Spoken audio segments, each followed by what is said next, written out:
Hello, it's good to see you on my side of the mountain again. You're probably here because you want to know how to put these little sashes on the 5 little girl skirts and how to tie that bow knot. Let's get started. Remember these 2-inch strips that we cut out? Remember?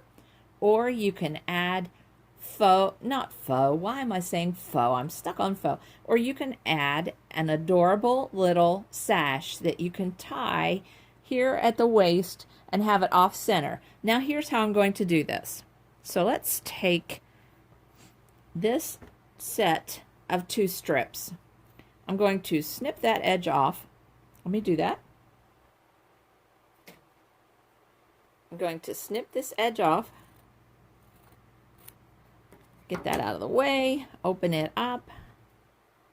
Now I have 2 strips. These 2 should be long enough to attach to the waist of a skirt. Let me move this down in here. Look how cute that is. To attach to the waist of the skirt. On either side, it's not going to encompass the entire skirt. On either side, attach to the waist of the skirt, and then bring it across and tie in a little bow on the side, like that. Or you can tie in the center. But here's how I finish these little strips. I hate to sew a tube and turn the fabric. I'll do it if I have to, but here's how I'm going to do this. Let me push these out of the way just a little bit. All right, this is how I'm going to do this. I will take this to the ironing board. I will turn it over. I will iron in 1/4 inch right there. Did you see that? At the very end, I'm going to iron in 1/4 inch. Then on the opposite side, I'm going to iron in another 1/4 inch. Not opposite side, on the right side, and then the left side, I'm going to iron in 1/4 inch. Then when they are pressed, I'm going to fold them in half. These 1/4 inches are a little bit big for 1/4 inches here. They look more like 3/8. Then I will iron them, and I'll have this little strip right here. I'll just iron it like that. These fold down areas I have are too big because I do want this to be wider. And then I will just sew up along this edge and then sew down that edge, and I have a finished edge. I'm going to leave the opposite edge unfinished, and I'll show you why. So let's go to the sewing machine. I'll finish up these strips, and I will come back. I will time myself. I will come back and tell you how long it took me to iron and sew. It will be 4 strips for each skirt. Well, let's do 2 strips for each skirt because we're just putting on the waistband. But I will sew all 4 strips because the other 2 are going to be used to make little hair bows. I'm back from the ironing board. It took me 35 minutes to iron all of these strips. There were 4 strips for each skirt. It took me 35 minutes, and I thought I need to stop in here just real quick and show you what I did. So let me move these out of the way just a little bit. I had a long strip. I went to the ironing board. I ironed down 1/4 inch at the top to start with. Then I had my fabric laying this way. I ironed down that, and then I ironed down 1/4 inch the whole way. Then I turned my fabric, ironed up 1/4 inch this whole next, and came to the other end. Then I folded it in half at the ironing board. I like to have the folds away from me. This is the direction I like to iron, so I steam that really good to get started. And then I just run my finger down through, matching up, and iron. I do not use steam at this point, but I iron in half all the way down. And then when I get to the sewing machine, I will be sewing with a chain sewing process. So I will put this in under the presser foot. I will place it like this, and I will stitch just barely right through here. I'll do a little back stitch, and then I will get to this corner pick up my presser foot pivot with the needle down. I will back stitch here and then stop at the corner with the needle down, pick up my presser foot pivot, and then sew this whole length. Now I'm going to take my time because this was a 1/4 inch turned under, and I want to make sure that I catch both pieces. But I will sew the whole length until I get to the end. Then I will pick up the next piece. I won't take this out from underneath the machine. I will be using a chain stitch sewing message, not chain stitch, but a chain sewing method. Then I will start again. I will lift up the presser foot, and I will put that start sewing on this second piece, and they will all be hooked together, and I'll show you that in a moment. I will take my time sewing all of these beautiful strips and make so that I can make beautiful, beautiful little ties. I'll be back in a minute showing you how they are chain stitched together or chain sewn together. I'll be back in a moment. So I have finished sewing all of the little ties together, and as you can see, I used a chain sewing method. Let me repeat again how you use the chain, how you do the chain sewing method. Let's, oh goodness, here we go. All right, so this is the chain sewing method. I put this piece under the sewing machine in this direction. I back stitch, and I sew to this corner, pick up the presser foot, and I pivot my fabric. Then I sew this long edge, and you can see the stitching is very close to the edge, but I've caught both pieces. Let's let it focus. I've caught both pieces very close to the edge.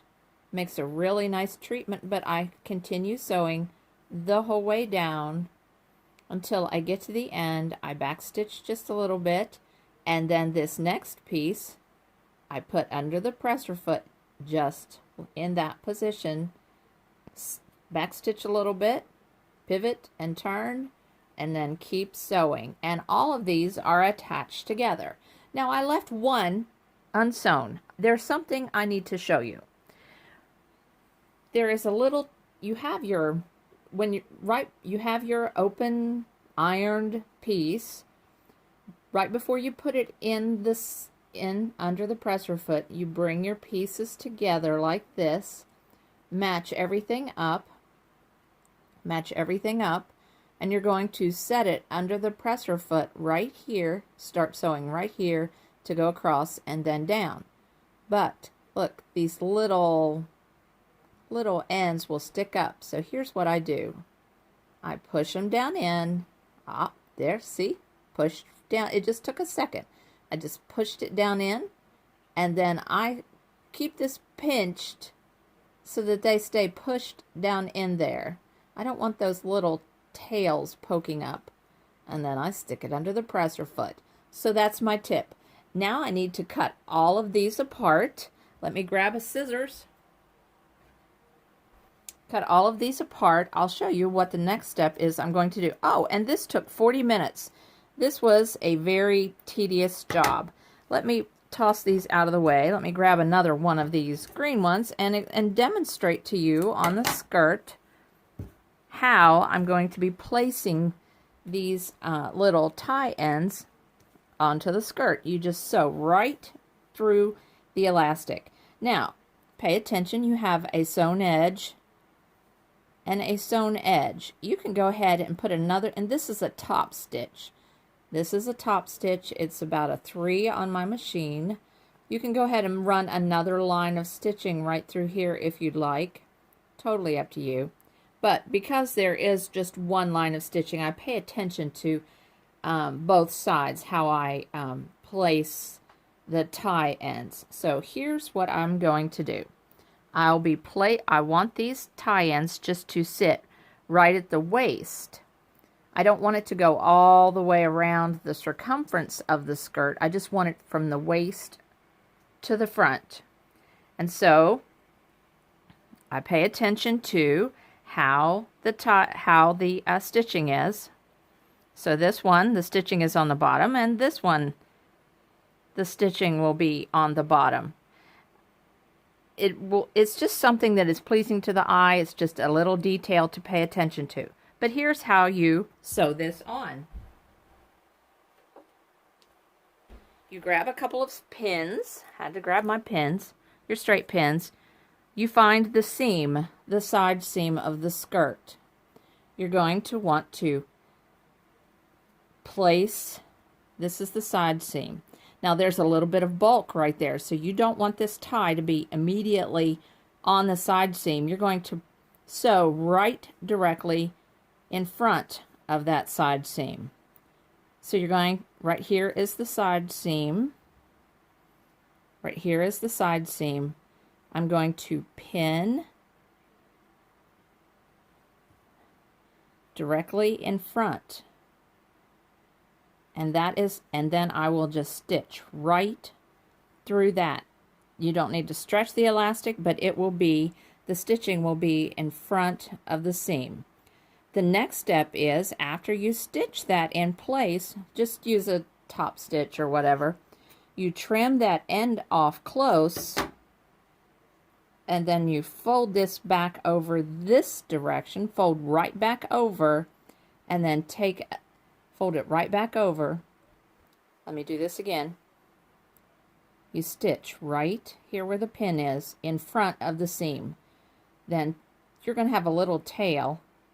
Trim that tail off. You can trim it right close to the stitching, not, leave about 1/4 of an inch. Then bring your tie to the front and then make another row of stitching over top of that. That encloses that raw edge, and it makes for a nice treatment. And then you can bring your ends together and make a little tie. Make a little tie. Now I would demonstrate. Here is my finished edge. I would demonstrate. See how long you want your ties. You may want to chop several inches of this off. So I'm going to do a little demo real quick and see. I want you to have an example of how I judge. Now, I've got my little skirt here. Do I want the ties to be this long? I can make a little pull tie bow right here.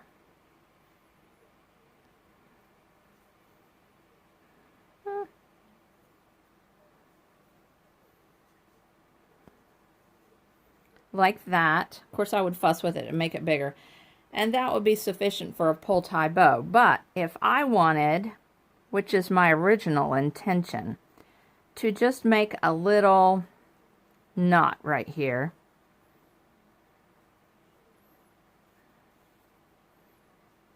Let me see if I can get that right.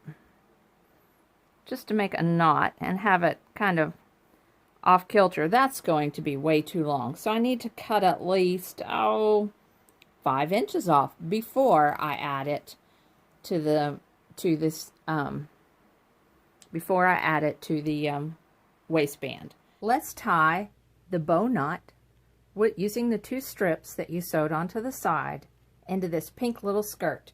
Start with grabbing the left tie, about 2 inches from where it was sewn on, grabbing the left tie, bringing the right tie straight over, keeping it kind of taut, but you want that right tie to be under. So, taut, under, like that, and give it a pinch and give it a hold.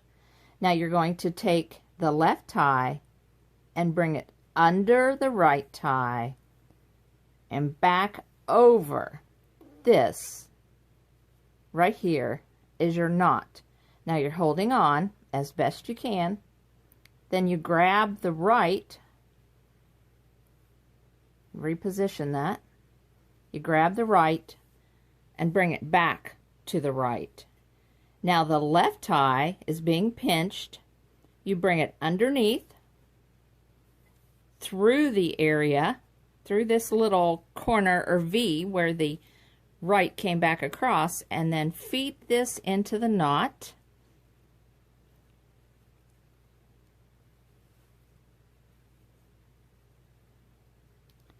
And it makes a perfect bow knot where your ties hang. Just perfect. I love this. Hey, it was good to have you on my side of the mountain today. I hope you enjoyed this tutorial on how to add the sashes and the bow knot. Come to my side of the mountain again soon. And don't forget to hit that like and subscribe button. Bye for now.